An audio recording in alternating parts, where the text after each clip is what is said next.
जगा तो नाही ना? युवराज त्याला नाही ऐकू येत. त्याला बहिरा केला नव का?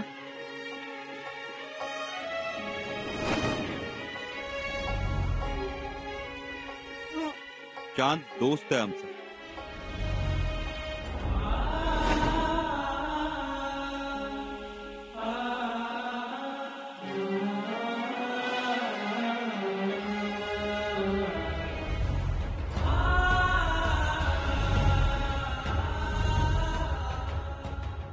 दादासाहेब, खूप वाईट झालं हो. आमचा जवळचा मित्र गेला. एक अबोल मैत्री संपली. नाही म्हटलं तरी चांदचं तुमच्यावर खूप लक्ष असायचं. छावणीतला महत्वाचा दुवा होता तो आमचा. विचारायला ऐकू येत नव्हतं. बहुधा दिलेर खानानं लहानपणीच त्याच्या कानात ओतलेला शिशाचा उकळता रस खदखदत असेल आयुष्यभर. आम्हाला पाहिलं की खुश होऊन जायचा. तो तुमचाच होऊन गेला होता. त्याला ऐकू येत नव्हतं, पण तुमची भाषा समजायची. पण अक्कासाहेब, चांदनं आमच्यासाठी दिलेर खानावर का वार केला असेल? का चांद दिलेर खानाला मारायला धजावला असेल? नेमकं काय घडलं असावं? नक्कीच काहीतरी मोठी घडामोड घडली असणार. शक्यता आहे. नाहीतर चांद एवढ्या थराला जाणार नाही. कदाचित चांदनं आमच्याविषयी काहीतरी पाहिलं किंवा ऐकलं असावं, जे आमच्यासाठी घातक आहे. आणि तेच त्याला तुम्हाला सांगायचं असणार. आणि हे दिलेर खानाला समजलं असेल तर? अक्कासाहेब, याचा अर्थ छावणीत काहीतरी भयंकर शिस्त आहे, आणि तेही आपल्या विरोधात. दुर्दैवानं हे चांदच्या बलिदानानं आपल्याला समजलं. खरंच हो दादासाहेब, चांद स्वराज्याच्या भल्यासाठी बलिदानाला सामोरा गेला. अक्कासाहेब, आता आपल्याला सावध राहायला पाहिजे. सावध.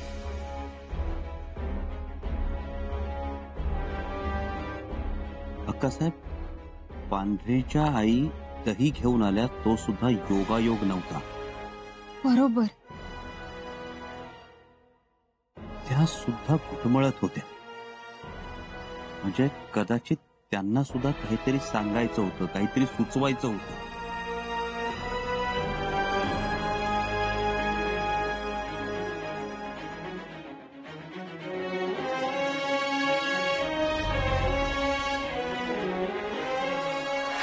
दही घेऊन आले.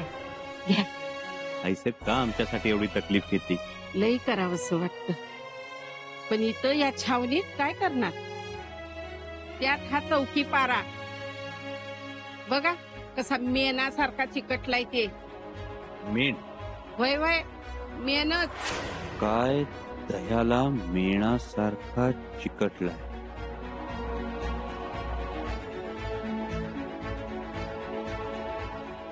अक्कासाहेब, एक भांडं आणा.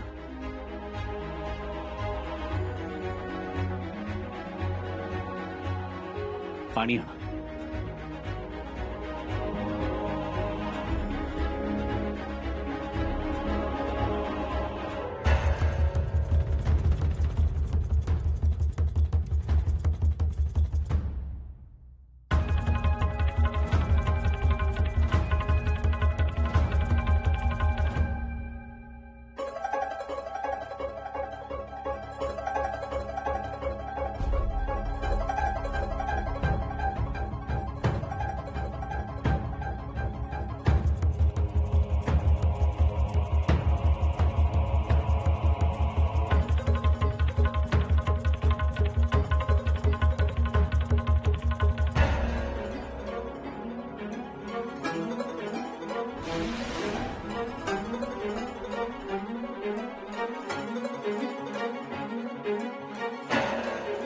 काय दह्याला मेणासारखा चिकटला.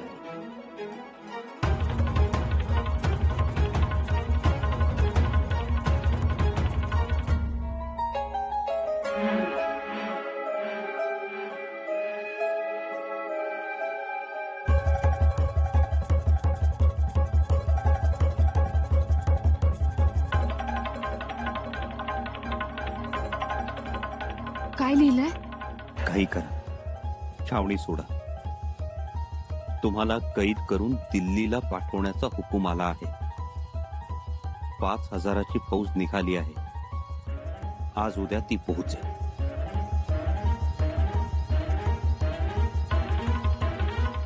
अक्कासाहेब, हे भयंकर आहे. आता आपल्याला निघावं लागेल.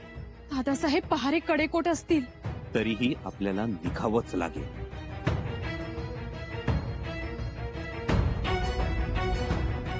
काहीही करून या चक्रव्यूहातून बाहेर पडायलाच पाहिजे.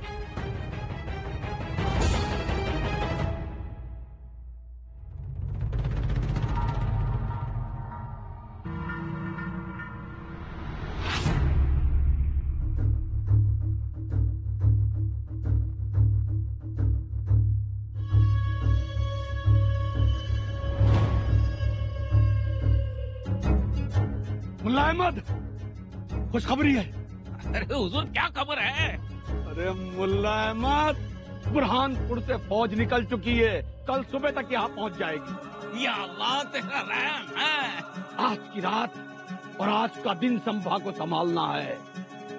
सुबह का सूरज निकलने से पहले संभा कैद कर लिया जाएगा और दिल्ली के लिए रवाना कर दिया जाएगा. वाह वाह.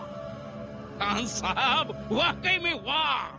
आपके लिए, क्योंकि इससे पहले भी आपने बहुत सारे नेक काम किए हैं और इसीलिए ये सबसे बड़ा नेक काम, ऊंचा काम आपके हाथों से हो रहा है. सही कहा मुल्ला तुमने, एकदम सही कहा. अरे वाह, शिवाजी राजे का बेटा संभाजी को देखकर आलमगीर बादशाह सलामत खुशी से फूलों नहीं समाएंगे. या अल्लाह, तेरा लाख लाख शुक्र है.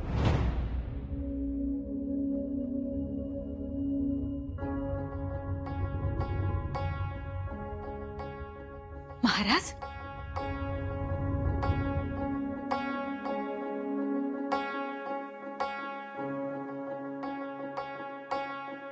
प्रसाद घ्या.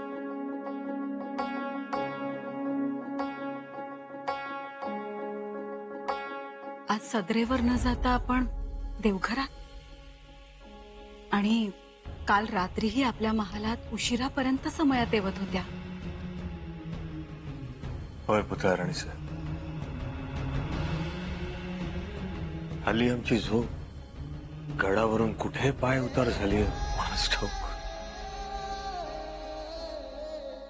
महाराज, आम्हाला ठाऊक आहे तुमची झोप शंभूराजांच्या अवतीभवती घुटमळते. का जागत बसला होता? ते सांगूच तुम्हाला निवांतपणे. पुतळा, आमच्यासाठी एक काम करा. तुमच्या देवाला साकडं घाला. साकडं घालायचंय देवाला? स्वराज्याचं भवितव्य सुरक्षित राहू दे असं साकडं घाला.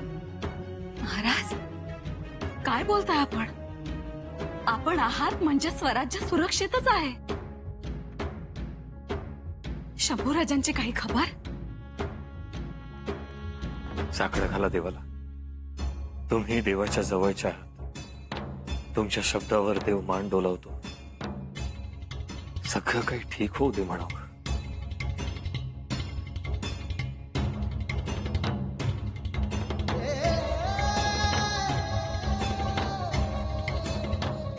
महाराज, दिवा देवत राहणं महत्वाचं.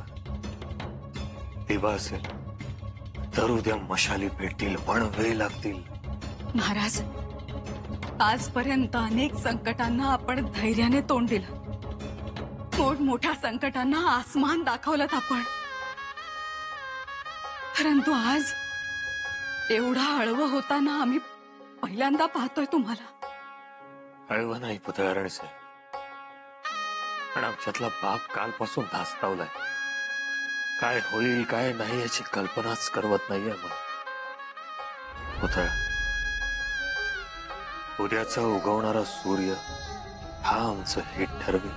म्हणजे दिलेर खानाच्या तळावरून सुटण्यासाठी शंभूराजांना फक्त उद्या सूर्योदयापर्यंतचीच वेळ आहे. सगळ्या गोष्टी ठरल्याप्रमाणे होऊ दे.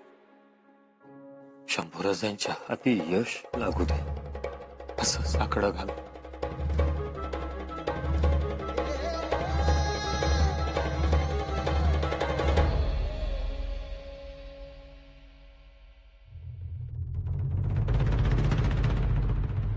सलाम हुजूर. यहाँ क्यों आयो? हुजूर, माझं धनी लई एकाकी पडल्यात. कशातच मन लागत नाही. ना खावंसं वाटत ना प्यावंसं वाटत. अच्छा, तो उनके लिए हम क्या कर सकते हैं? हुजूर, माझं धनी देवदर्शनाला जायचं म्हणतात. देवदर्शन? क्यों? चांदच्या मौतीनंतर लय दुःखात आहेत. देवदर्शन घेतलं तर तेवढाच दिलासा, मनाला बरं वाटल. ठीक है, शंभू राजे हमारे दोस्त हैं, उन्हें हम मना भी नहीं कर सकते. अगर उनको मंदिर जाने में खुशी मिलती है तो जाएं. लेकिन एक छोटा सा काम है हमारा जो हम संभा को बोलने वाले थे. जी हुजूर. काम ये है, तुम्हारी जो फौज है वो बेजापुर भेजी जाएगी और वहां की चौकी पर गश्त करने के लिए आज से तुम्हारी फौजें उस तरफ भेज दी जाएंगी. समझे? जी. उन्हें कहो तैयारियां शुरू कर दी जाएं. मी सांगतो तुमचा आदेश. पर माझ्या धन्याचं ते देवदर्शनाचं. हाँ हाँ, जरूर जरूर.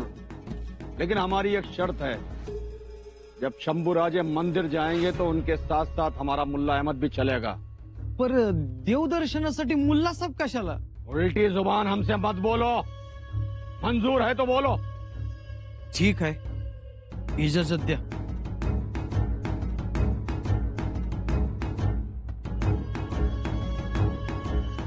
सुर, ये क्या किया? इजाजत क्यों दी? क्यों? क्या हुआ मुल्ला अहमद? सुर, कुछ भी हो सकता है. तुम किसी बात की फिक्र मत करो मुल्ला अहमद. संभा को कैद किया जाएगा और तहखाने में डाल दिया जाएगा और कुछ दिनों के बाद वो पागल हो जाएगा. सुर, मेरा कहने का मतलब ये था. तुम किसी बात की फिक्र मत करो मुल्ला अहमद. बस तुम एक काम करना कि तुम्हारे लोगों की नजरें उस पर से हटनी नहीं चाहिए. बिल्कुल हुजूर. कड़ी नजर रखोगे उसके ऊपर. वैसे भी बादशाह सलामत की चुनिंदा फौज कल यहाँ पहुँचने वाली है. संभा फौज के हवाले कर दिया जाएगा. लेकिन मुल्ला अहमद जी, तुम अपनी नजरें उस पर से नहीं हटाओगे. कड़ी नजर रखोगे उसके ऊपर. अगर उसने जरा सी भी चतराई करने की कोशिश की, उसका काम वहीं तमाम कर देना. जी बिल्कुल हुजूर. शंभू राजे को अपने भगवान का ये आखिरी दर्शन होगा. युवराज या क्षणी संकटात आहेत. जाणीव आहे. औरंगजेबाची 5,000ची फौज त्यांच्या दिशेनं वेगानं येते. आमचं लक्ष आहे. उद्या सकाळपर्यंत त्यांना कैद होणार. आम्ही निरोप पाठवलाय. ते आतापर्यंत सावधही झाले असते. पण निरोप मिळाला असेल ना? गाफील तर राहणार नाहीत ना ते? सुनबाई, आम्ही पाठवलेला निरोप त्यांच्यापर्यंत पोहोचणारच. एक वेळ आमची गल्लत होईल, पण आमच्या माणसांची कधीच नाही. आबासाहेब, आम्हाला खूप काळजी वाटते हो. कारण दिलेर खान आतापर्यंत सावध झाला असेल. होय, खुद्द औरंगजेबाची 5,000ची फौज येते. त्यामुळे छावणी सतर्क सावध झालेली असेलच. तुम्ही काहीही करा आबासाहेब, पण युवराजांना सुखरूप घेऊन या. सुनबाई, युवराज सुखरूप येतील. फौज छावणीत पोचण्या अगोदरच युवराजाने तळ सोडलेला असेल. पण आपण म्हणत आहात की छावणी सावध असेल. तरीही पहारे फोडून छावणीच्या डोळ्यात धूळ चारून युवराज तिकडनं निसटणार. पण कसे? कसे? कसं याचं शिक्षण आम्ही त्यांना आग्र्यातच दिलंय. सुनबाई, तुम्ही फक्त बघत राहा शंभूराजे काय काय अग्निदिव्य करतात ते. बाबासाहेब, बत्ताशिबाई सुद्धा आहेत त्यांच्या सोबत. त्यांचीही काळजी वाटते हो. नका काळजी करू सुनबाई. गाईचं शेण खाली पडलं तरी उचललं जातं, तेव्हा सोबत दगडमाती घेऊनच उठतं. ही तर आमची लेक आहे. काहीतरी तर शिकली असेल आमच्याकडून. कधी पळायचं, कसं पळायचं, कधी झेप घ्यायची, कधी वाघ नख लावायचं. शिकल्या तशा धाडसी आहेत आणि जिद्दीही. पण तरीही बेत फसलाच आणि लागलेच फौजेच्या हाती आणि घेऊन जाऊ लागले दिल्लीच्या रोखाने. तर नाही सुनबाई, त्या औरंगजेबाच्या 5000 फौजेला आम्ही चंद्रभागा ओलांडून देणार नाही. आणि अगदी तसाच प्रसंग पडला तर त्या पांडुरंगाच्या अबीर बुक्क्याचा रंग लाल होईल. इतकं रक्त सांडू आम्ही चंद्रभागेच्या तीरी. तुम्ही निश्चिंत असा. आमच्या शंभूराजांवर आमचा पूर्ण विश्वास आहे. दादासाहेब, आता आम्हाला प्रत्येक गोष्टीत धोका वाटतोय. म्हणजे औरंगजेबाची 5000ची फौज पहाटेपर्यंत नाहीतर सकाळपर्यंत तरी पोहोचेलच. अक्कासाहेब, ती खात्रीशीर खबर आहे. त्यांची फौज येत असताना आपली फौज गस्तीच्या निमित्ताने बाहेर पाठवली जाते. यात काहीतरी धोका आहे. धोका तर आहेच. आणि अक्कासाहेब, म्हणूनच आपल्याला आज मध्यरात्री निघायचंय. मध्यरात्री कसं निघणार? दादासाहेब, पहारे कडक आहेत. त्यात तो दिलेर खान आणखी सावध असणार. अक्कासाहेब, तरीही आपल्याला आज रात्री निघावंच लागेल. दादासाहेब, आपण छावणीतून बाहेर पडलो तर त्यांचे लोक आपला पाठलाग करणार. आपण पायी दौड मारणार. कसं जमणार हे सगळं? त्याची तजवीज बहिर्जी काका करतील. आम्ही त्यांना सगळ्या गोष्टींची कल्पना देणार आहोत.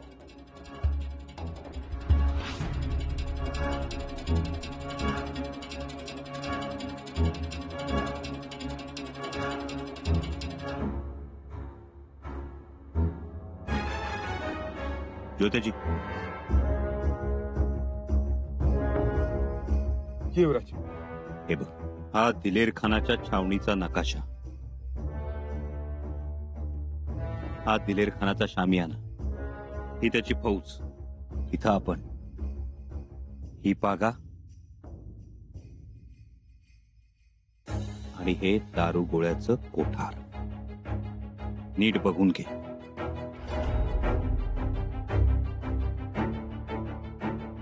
हे कोठार आज रात्री तुला पेटवून द्यायचंय.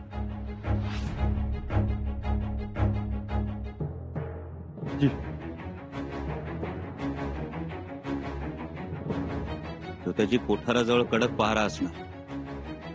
तुला मशाल घेऊन जाता येणार नाही. कोठाराजवळ सुद्धा मशाल नसेल. काय करशील? मडकं दिसतो नीट. नाही, रुईच्या कापसात विस्तव धरून घेऊन जा. म्हणजे विस्तव विझणार नाही. आणि चकमकीचा दगड पण असू दे सोबत. चकमक झाडून रुईच्या कापसावर ठिणगी उडवता येईल. एकदा का दारुगोळ्याचं कोठार पेटलं का मोठा स्फोट होईल. सगळ्यांचं लक्ष कोठाराकडे वेधलं जाईल. आग विझवण्यासाठी हाशमांची पळापळ होईल. छावणीत एकच धांदल उडल आणि तोच फायदा घेऊन आपण छावणीतून निसटायचं. ध्यानात ठेवा, त्यावेळी आपल्याकडे क्षणाची सुद्धा पुरसत नसेल. अक्कासाहेब, तुम्ही आत्तापासून तयारीला लागा. जी दादासाहेब. आम्ही बहिर्जी काकांना निरोप देऊन येतो.